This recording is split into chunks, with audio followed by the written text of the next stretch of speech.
रेस्टॉरंटमध्ये घेतल्यावर जेव्हा ऑर्डर करतो आपण येतानाच ते किती यम्मी दिसते की म्हणजे किती खाऊ काय नाही, मस्त त्याची साईज किती छान राहते, अशी एकदम क्रिस्पी पातळ मोठं डोसा खायला किती छान वाटते. तसंच आपण यम्मी यम्मी डोसा आज आपण घरी बनवणार आहे.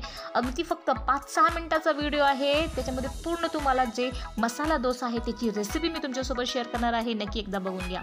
तर आपल्याला आलू शिजून घ्यायचा आहे, तसं तुम्ही बघितलेलं आहे. हे मी शेंगदाणे भाजून घेते, शेंगदाणे भाजून घेते चटणी बनवण्यासाठी आपल्याला. आणि हे कांदे टमाटे वगैरे आपल्याला कट करून घ्यायचं आहे. आपण टमाट्याची चटणीसुद्धा बनवणार आहे. तर एकदम फास्ट रेसिपी मी तुमच्यासोबत शेअर करणार आहे आणि एकदा नक्की ट्राय करा. आता हे शेंगदाणे जे भाजून घेतलेलं आहे, आता त्याच कढईमध्ये मी काय करणार आहे, टमाट्याची जी आपल्याला चटणी बनवायची आहे ना, तर त्याच्या आधी त्याच्यामध्ये थोडेसे मसाले वगैरे टाकून आपल्याला वाफून घ्यायचं. तर मसाले काय टाकायचं, तेल टाकायचं थोडंसं, कमी नाही, एकदम कमी तेलमध्ये आपल्याला हे करायचं आहे. भाजीसारखं नाही वापरायचं आहे, कारण ह्याला आपल्याला नंतर पेस्ट बनवायचं आहे. तर त्याच्यामध्ये थोडंसं जिरं टाकायचं आहे, कढीपत्ता टाका, कांदे टाका एकदम मोठे मोठे कट करून, कारण आपल्याला ॲट द एंड ह्याला पेस्ट बनवायचं आहे. कांदे टाकायचं आहे, थोडंसं अद्रक टाका आणि जे मोठे मोठे चिरलेले आपले टमाटे आहे ते टाका, कोथिंबीर टाका, थोडीशी मीठ, मिरची, हळद आणि थोडासा एखादा तुमच्याकडे काळा मसाला वगैरे असेल तर ते तुम्ही थोडंसं ॲड ऑन करू शकता त्याच्यामध्ये. आणि सगळं टाकून हळद, मिरची पावडर, मीठ आणि काळा मसाला वगैरे टाकून जसं नॉर्मली आपण भाजी बनवतो तसंच हे करून मस्त वाफून घ्यायचं ह्याला. आणि जे सगळे टमाटे जेव्हा मऊ होऊन येतील ना, तेव्हा आपल्याला ते उतरून मस्त त्याला काय करायचं आहे, पेस्ट काढून घ्यायची. आता हे आपण बटाट्याची भाजी बनवणार आहे. तर जे बटाटा मसाला असतो ना आपला ते, तर त्याच्यामध्ये पण जसं आपण नॉर्मल भाजीला फोडणी देतो, तेल टाकायचं आहे, जिरे मोहरी टाकायचे आहे, कांदे टाकायचे आहेत लांब लांब चिरलेले, जास्त प्रमाणामध्ये कांदे टाका. आता माझ्या मुलांना कांदे जास्त आवडत नाही म्हणून मी थोडं टाकते, पण कांदे जास्त टाका, त्याच्याने भाजीची जी टेस्ट आहे ना एकदम खूप छान येतो लांब लांब चिरून असं. कांदे टाका, हिरवी मिरची टाका त्याच्यामध्ये. हिरवी मिरचीने म्हणजे लाल मिरचीने थोडं कलर येत नाही, हिरवी मिरचीने छान कलर येतो. आणि हिरवी मिरची टाकायची आहे, हळद टाकायची आहे. आणि आपण जे आधीच शिजवून बटाटे त्याला स्मॅश करून घ्यायचं आहे, साल वगैरे काढून स्मॅश करून ते ठेवलेलं आहे, ते बटाटे आपल्याला टाकायचं आहे. आणि वरून थोडंसं मीठ टाका. तुम्हाला वाटते की थोडंसं एक स्पायसी वगैरे आपल्याला बनवायचं आहे तर ह्याच्यामध्ये आपल्याला थोडंसं जिरेचं जे पावडर असतो ना, जिरे त्याचा पावडर असतो, तर ते टाका त्याच्यामध्ये थोडंसं काळं मीठ वगैरे टाकून. नाही तर तुम्ही हे करू शकता. तर ते मस्त बघा, किती बघूनच असं वाटतंय तोंडात पाणी येतं, एकदम यम्मी यम्मी खूप छान अशी भाजी बनते ह्याची. आणि आता मी काय करणार आहे की ह्याच्यामध्ये आपल्याला मिरची, जे शेंगदाणे हे भाजून घेतलेले आहे ना, आधी आपण तयार करून घेतलेले मटेरियल, त्याची आपल्याला चटणी करायची आहे. तर डाळवे आणि खोबरची पण चटणी बनवतो, पण डोशासाठी ना शेंगदाण्याची चटणी एकदम परफेक्ट असतो. तर त्याच्यामध्ये भाजलेले शेंगदाणे टाकायचे आहेत, हिरवी मिरची टाकायची आहे, जिरे टाकायचे आहेत, कढीपत्ता टाका, कोथिंबीर टाका, थोडंसं मीठ टाका आणि मस्त त्याला ग्राइंड करून घ्यायचं आहे आपल्याला मिक्सरमध्ये. डोशासोबत ना ह्याची चटणी खूप छान लागते.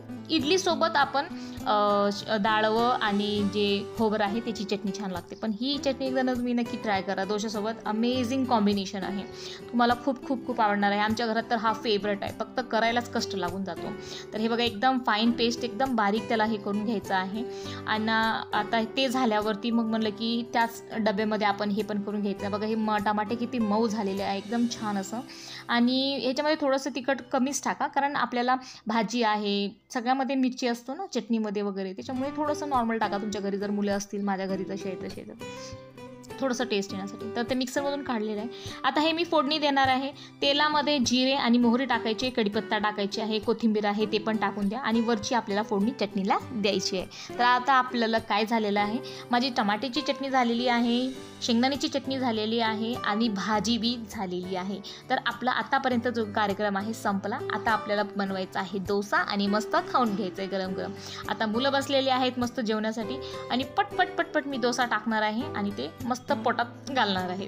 तर डोसा ह्याचं काय प्रमाण आहे ऑलरेडी चॅनलवरती त्याचा व्हिडिओ आहे, पण हे म्हणलं की थोडंसं अजून डीपमध्ये सांगता येईल म्हणून मी हे केलेलं आहे.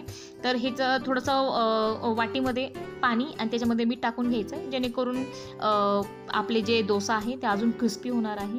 एकदम पातळ त्याचा थर बनवायचा, जसं तुम्हाला कोणाला घट जमतं, कोणाला थोडंसं पातळ असेल तर जमतं, जसं तुम्हाला वाटतं की नाही मला ह्या पद्धतीचं डोसा जमतं, तर तसं तुम्ही डोसाचं पीठ हे करून घ्या आणि मस्त एक मोठा आकाराचा डोसा आपल्याला हे करून घ्यायचा. आता तवा रेस्टॉरंटमध्ये खूप मोठा असतं म्हणून ते मोठं बनवता, आपल्याकडे घरी तेवढं मोठा नसतो, अदरवाईज मी तेवढं मोठंही करू शकले असते. तर त्याच्यावरती आपल्याला टाकायचं आहे बटर. बटर टाकायचं आहे. प्लीज थोडं कंजूसी करू नका, कारण बाहेर आपण हेच डोशासाठी ना 100 ते 150 रुपये आपण पे करतो. तेच आपण घरी थोडं बनवत आहे तर रेस्टॉरंट स्टाईलमध्ये सगळं आपण बनवलेलं आहे. तर थोडंसं बटर आणि चीजसाठी कंजूसी करू नका. तर बटर लावायचं आहे. त्याच्यानंतर आपल्याला जे टमाट्याची आपण चटणी बनवली होती ना ती सगळीकडे पसरून टाकायची आहे. त्याच्यावरती थोडंसं भाजी टाकायची आहे, आलूची जी भाजी बनवली, आणि कोथिंबीर जी आहे ना ते वेगळं धुवून कट करून बाजूला ठेवायचं आहे आणि त्याला मस्त गार्निशिंग करायची एक कोथिंबीरनी. आणि हे मी टाकलेलं आहे चीज. मग चीज पण आपल्याला खिसून घ्यायचं आहे. झालं तुमचा मसाला डोसा तयार.